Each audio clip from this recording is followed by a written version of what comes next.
Buenos días a todos. La verdad es que es una alegría vernos las caras cada domingo y me gustaría dar la bienvenida especial a la familia de Juan Ramón, que ya por fin podemos ver a todos y bueno, luego a la salida ya tendremos tiempo de saludarnos. Pues el Salmo 23 dice: El Señor es mi pastor, nada me falta. En verdes pastos me hace descansar. Junto a tranquilas aguas me conduce, me infunde nuevas fuerzas, me guía por sendas de justicia, por amor a su nombre. Aun si voy por valles tenebrosos, no temo peligro alguno, porque tú estás a mi lado. Tu vara de pastor me reconforta. Dispones ante mí un banquete en presencia de mis enemigos. Has ungido con perfume mi cabeza, has llenado mi copa a rebosar. La bondad y el amor me seguirán todos los días de mi vida, y en la casa del Señor habitaré para siempre. Pues teniendo esto en mente, vamos a ponernos en pie y alabar a Dios.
Señor y Padre nuestro, te damos gracias por este día que tú nos das, Señor, y también te damos gracias porque tú nos congregas aquí a tus hijos, como en otros muchos lugares que también lo hacen, Señor. Gracias por ello y gracias por el cuidado que tú nos tienes a cada uno de nosotros, Señor. Como hemos cantado, tú nos guías por sendas de justicia y tú nos das de todos los recursos para que podamos caminar y seguirte fiel, Señor. Te damos gracias nuevamente porque podemos estar aquí también, Señor, para oír tu palabra y para orar y sobre todo, Señor, para alabarte y gozar de ti, Señor, y gozar de tu nombre, Señor.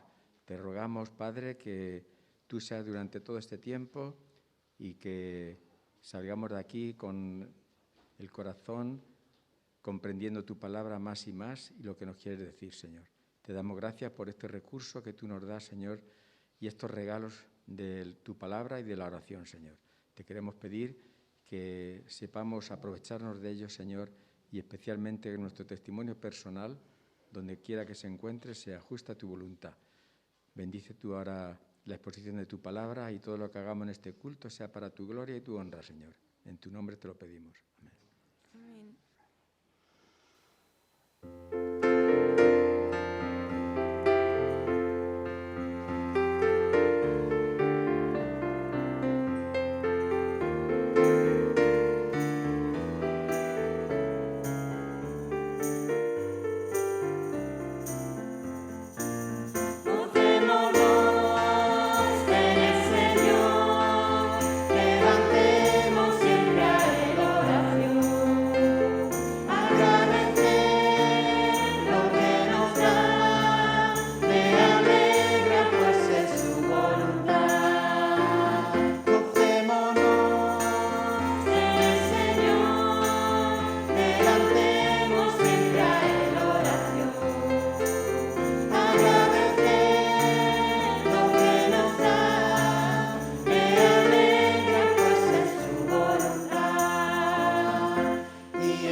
Pues ahora es el tiempo de las ofrendas y vamos a orar por ellas. Sí, Señor, damos gracias por este día, Señor, un nuevo día que ha comenzado. Muchísimas gracias, Señor, por todas tus provisiones, por todo lo que nos provee. Gracias, Padre, porque así lo contamos y tenemos fe que siempre lo hará, porque tú dices, Señor, que tú eres nuestro Padre y que tú nos proveerás, que hasta las mismas canas, Señor, tú nos llevarás desde la juventud hasta la vejez. Gracias, Señor, porque tú siempre provees. Y en este momento te damos las gracias por todo, porque tú eres bueno, Señor, y maravilloso, proveerás siempre. Y te pedimos que nuestros hogares cada día sean llenos de tus bendiciones, Señor. No solamente de darnos, Señor, sino que también nosotros con agradecimiento demos para ti, Señor, de tanto que tú nos das. Muchísimas gracias, Señor, por ese amor tan infinito. Te pedimos por estos diezmos y ofrendas, Señor, porque tú dices que las naciones serán alcanzadas, Señor, como las arenas que cubren el mar. Gracias, Señor, por este día. En el nombre de Jesús. Amén.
Podemos sentarnos.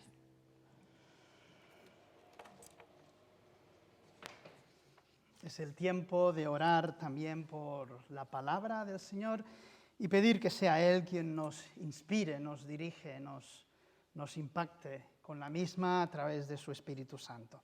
Vamos a orar al Señor. Sí, Señor. Gracias, Señor, por este día domingo, Señor, este día de reposo.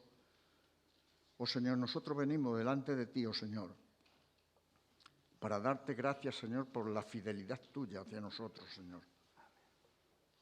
Nosotros, Señor, que somos corazones que con facilidad se corrompen, o se va, como dice el Salmo 1, como el tamo que arrebata el viento.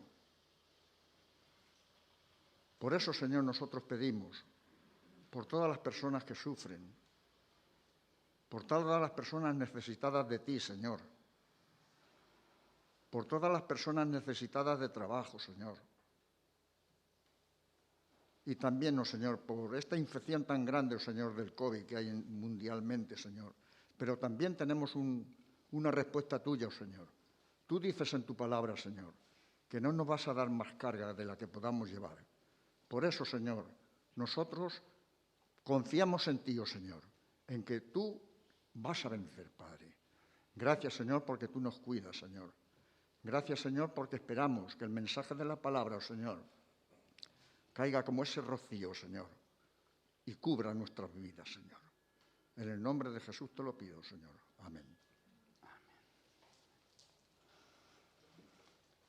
La potencia de la oración ha superado la fuerza y poder del fuego, ha cerrado bocas de leones, trastocado reinos, extinguido guerras, expulsado demonios, roto las cadenas de la muerte, ensanchado las puertas de los cielos, curado enfermedades, repelido fraudes, rescatado ciudades de la destrucción, detenido el sol en su sitio y parado el poder del trueno. La oración es una armadura poderosa, un tesoro inconmensurable, una mina que nunca se agota, un cielo en el cual no existen nubes, ni se oye el sonido de la tormenta. Es la raíz, la fuente, la madre de 1 millar de bendiciones. El apóstol Pablo estaría de acuerdo con esta cita del patriarca de Constantinopla, uno de los padres de la Iglesia en Oriente en el siglo IV, Juan Crisóstomo. Si hay algo poderoso, queridos hermanos y amigos, en la vida del cristiano y de la Iglesia, como bien sabemos, eso es la oración. Una oración que persevera, una oración intensa, ferviente, consagrada. Una oración, hermanos, llena de motivaciones, peticiones y propósitos santos, elevados, nobles, desafiantes, es decir, llenos de fe delante del trono de nuestro Señor. Así fue la vida del apóstol Pablo. De sus epístolas aprendemos, hermanos, cómo orar, por qué motivos pedir, cuáles deben ser los fundamentos, los ingredientes o el contenido de una oración eficaz. Recordaba esas palabras del apóstol Santiago: la oración eficaz del justo es muy poderosa. Leemos, hermanos, una de estas hermosas, eficaces y poderosas oraciones en Colosenses, capítulo 1, versículo 9 al 14. En este texto meditaremos, Dios mediante, esta mañana, Colosenses, capítulo 1, versículo 9 al 14. Dice la palabra del Señor: por lo cual también nosotros, desde el día que lo oímos, no cesamos de orar por vosotros y de pedir que seáis llenos del conocimiento de su voluntad, en toda sabiduría e inteligencia espiritual, para que andéis como es digno del Señor, agradándole en todo, llevando fruto en toda buena obra y creciendo en el conocimiento de Dios, fortalecidos con todo poder, conforme a la potencia de su gloria, para toda paciencia y longanimidad, con gozo, dando gracias al Padre, que nos hizo aptos para participar de la herencia de los santos en luz, el cual nos ha librado de la potestad de las tinieblas y trasladado al reino de su amado Hijo, en quien tenemos redención por su sangre, el perdón de pecados. Nos preguntamos esta mañana, hermanos, ¿por qué asuntos intercede entonces el apóstol Pablo una y otra vez a favor de los creyentes colosenses? Como si tuviera que renovarse constantemente esa provisión de parte del Señor en sus vidas. ¿Por qué aspectos debemos nosotros orar constantemente en el día de hoy, en este tiempo actual? Pues en primer lugar, necesitamos orar pidiendo conocimiento de la voluntad del Señor. Necesitamos orar pidiendo conocimiento de la voluntad del Señor. Así hemos leído en el versículo 9. No cesamos de orar por vosotros y de pedir que seáis llenos del conocimiento de su voluntad en toda sabiduría e inteligencia espiritual. Ahora, la voluntad del Señor no es algo misterioso, no es algo secreto, oculto, encubierto o indescifrable. Yo pensaba como si fuese algo así como un código militar encriptado, ¿verdad? No es la voluntad del Señor así. La voluntad de Dios se nos ha revelado de forma clara en su palabra. La voluntad de Dios, hermanos, se nos ha revelado en las Escrituras y ahí es donde encontramos esa voluntad para nuestras vidas. Ellas nos enseñan el camino por donde debemos transitar, aportan luz. Las Escrituras aportan luz a nuestro entendimiento y claridad a nuestros ojos para ver precisamente en medio de la oscuridad de estos tiempos. Nos enseña la Escritura esa sabiduría práctica de la que habla el apóstol, esa inteligencia espiritual para nuestro cotidiano vivir en medio de las luchas que enfrentamos. A través de la palabra es estimulada, avivada esa inteligencia, esa percepción, hermanos, de lo alto que nos hace comprender qué requiere Dios del ser humano, qué requiere el Señor de mi vida, aquí y ahora. Tal como escribía el profesor y autor escocés William Barclay. Así que cuando Pablo pide que sus amigos tengan sabiduría y entendimiento, está pidiendo que puedan entender las grandes verdades del Evangelio y puedan ser capaces de aplicarlas a las decisiones y tareas que les sobrevengan en la vida cotidiana. Así que nuestra primera oración, hermanos, debe ser como la de Jesús en el Getsemaní. Pero no se haga mi voluntad, sino la tuya. O como aquella oración de Pablo en el camino de Damasco, Señor, ¿qué quieres que yo haga? Necesitamos orar, hermanos, en primer lugar, pidiendo el conocimiento de la voluntad de Dios para nuestras vidas. En segundo lugar, necesitamos orar para andar dignamente ante el Señor. Así prosigue el apóstol su intercesión, para que andéis como es digno del Señor, agradándole en todo, llevando fruto en toda buena obra, y creciendo en el conocimiento de Dios. La palabra digno o sus derivados aparece cuanto menos 32 veces en los escritos de Pablo. Nunca significa que ganamos o alcanzamos nuestra salvación por medio de un estilo de vida. La palabra digno no significa para nada que merezcamos la salvación o estar en la presencia de Dios. Andar como es digno simplemente quiere decir que llevamos la vida que recibimos de Dios por medio de la fe, de tal manera que corresponda a un hijo de Dios todos los días a lo largo de toda la vida. La vida digna es la que agrada a Dios. En el versículo 10, Pablo usa esta palabra, agradándole en todo. Esto es lo que significa la vida digna del Señor. Tal como Jesús mismo, que afirmaba, porque el que me envió conmigo está, el Padre no me ha dejado solo, porque yo hago siempre lo que a Él le agrada. Qué bonitas palabras de Jesús. Yo hago siempre lo que a Él le agrada. ¿Cuál es esta vida que agrada en todo completamente al Señor?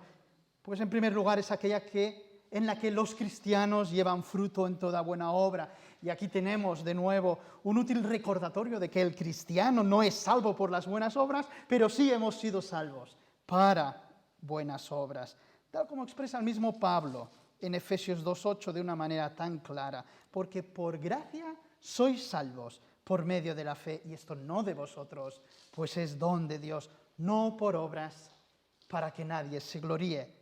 Pero a continuación dice algo sorprendente, porque somos hechura suya, creados en Cristo Jesús para buenas obras, las cuales Dios preparó de antemano para que anduviésemos en ellas. Afirmaba Teresa de Calcuta acerca de Cristo, algo que bien podemos también nosotros suscribir. Lo afirmaba en una entrevista desde el corazón mismo de un arrabal de miseria en la ciudad de Roma, mientras prestaba ayuda a los más desamparados. Él es la vida que yo quiero vivir. Él es la luz que quiero reflejar. Él es el camino hacia el Padre. Él es amor, el amor que quiero amar. Él es la alegría que quiero compartir. Él es la paz que quiero sembrar en derredor mío. Jesús lo es todo para mí. Sin Él nada puedo hacer. Solo por Él, en Él y con Él puedo vivir. Los cristianos llevamos fruto reflejando a Cristo Jesús a nuestro alrededor. ¿Cuál es la vida que agrada al Señor? Preguntamos. Pues otro ingrediente de esta vida es que crecemos en el conocimiento de Dios. El cristiano que agrada al Señor dice, junto con el profeta Oseas, y conoceremos, y proseguiremos en conocer al Señor. Como el alba está dispuesta a su salida, y vendrá a nosotros como la lluvia tardía y temprana a la tierra. Porque misericordia quiero y no sacrificio, y conocimiento de Dios, dice el texto, más que holocaustos. Y secundamos, queridos hermanos, con nuestra vida las palabras del apóstol Pedro. Así que vosotros, oh amados, sabiéndolo de antemano, guardaos, no sea que, arrastrados por el error de los inicuos, caigáis de vuestra firmeza. Antes bien, creced en la gracia y en el conocimiento de nuestro Señor y Salvador Jesucristo. A Él sea gloria, ahora y hasta el día de la eternidad. Amén. Así que necesitamos orar constantemente por causa de nuestra debilidad. Necesitamos orar para andar dignamente del Señor, llevando fruto en toda buena obra, creciendo en el conocimiento de Dios. En tercer lugar, necesitamos orar pidiendo más poder. La vida cristiana no es fácil. Como bien sabemos, el camino del seguimiento del Señor, en sus palabras, es uno estrecho y angosto. Enfrentamos no pocos enemigos. Conflictos y luchas se dan en nuestro interior, en el cotidiano vivir. Como decía Lutero en su célebre himno, además, con furia y con afán nos acosa Satán, por armas deja ver astucia y gran poder. En definitiva, entonces, necesitamos con urgencia ser fortalecidos en nuestro hombre interior, en palabras de Pablo. Necesitamos que el poder se nos muestre, el poder de Dios se nos muestre en nuestra debilidad. De ahí la urgencia de la oración. Nuestra constante petición, queridos hermanos, debe ser esas palabras que encontramos en el versículo 11 de nuestro texto, que seamos fortalecidos con todo poder, conforme a la potencia de su gloria, para toda paciencia y longanimidad.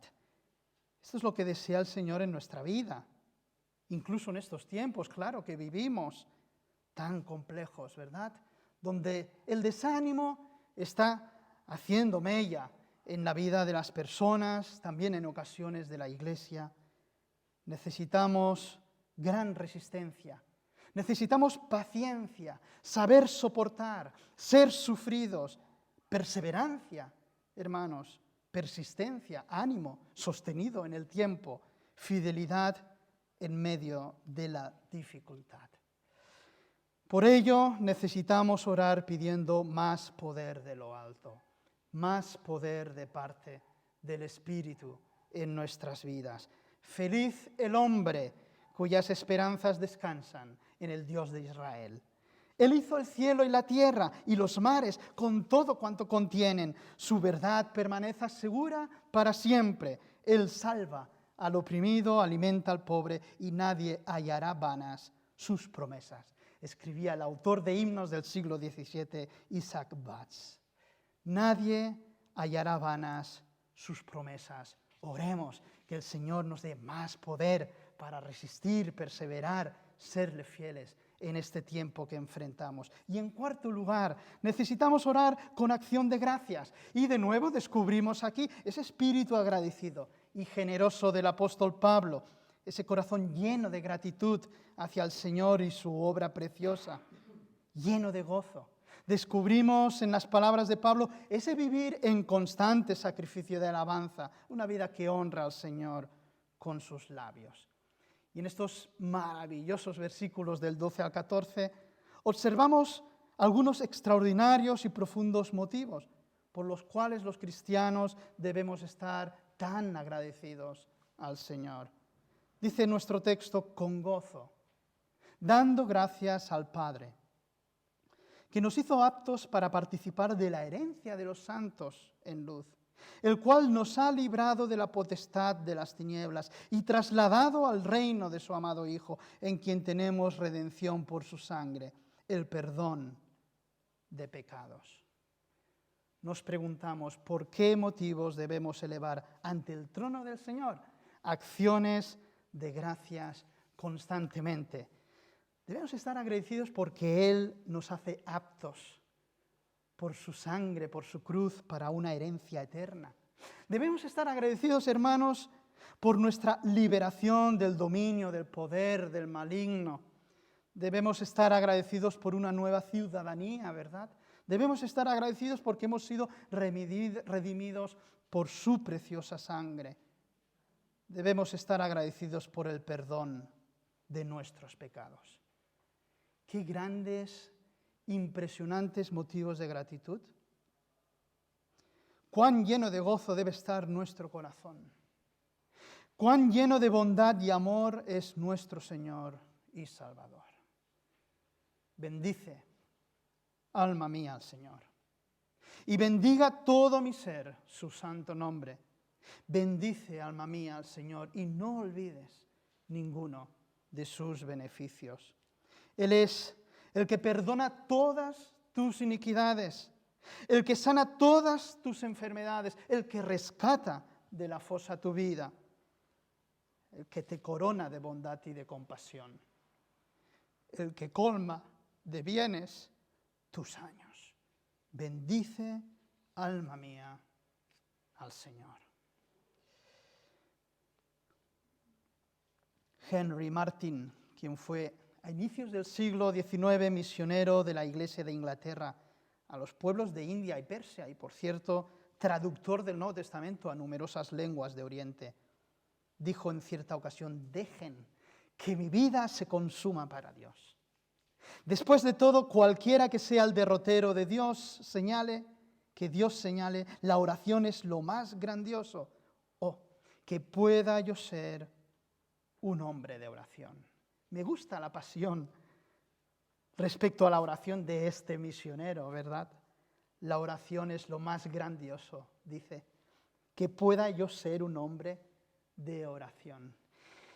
Pablo fue un hombre de oración y en nuestro texto de hoy nos enseña también a nosotros cómo debemos orar.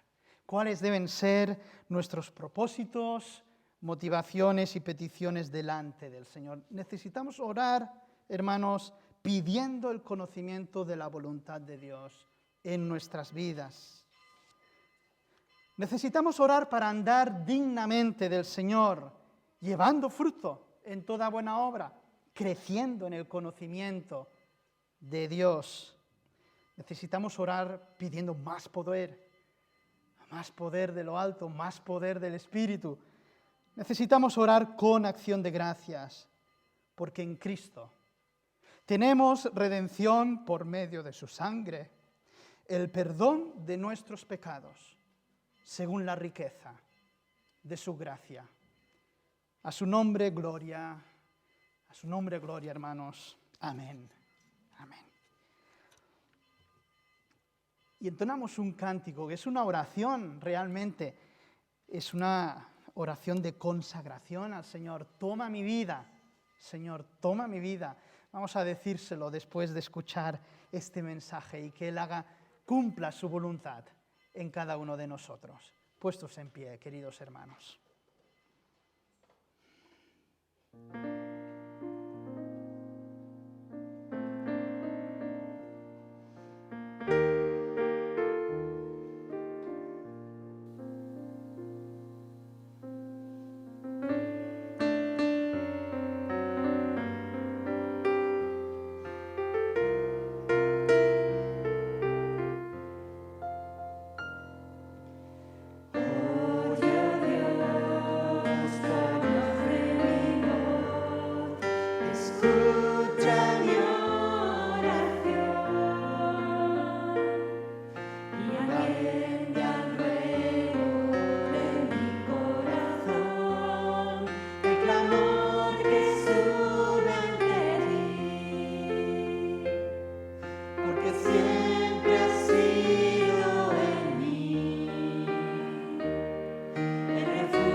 Por tanto, al Rey de los siglos, inmortal, invisible, al único y sabio Dios, sea honor y gloria por los siglos de los siglos. Amén. Podemos tomar asiento, hermanos.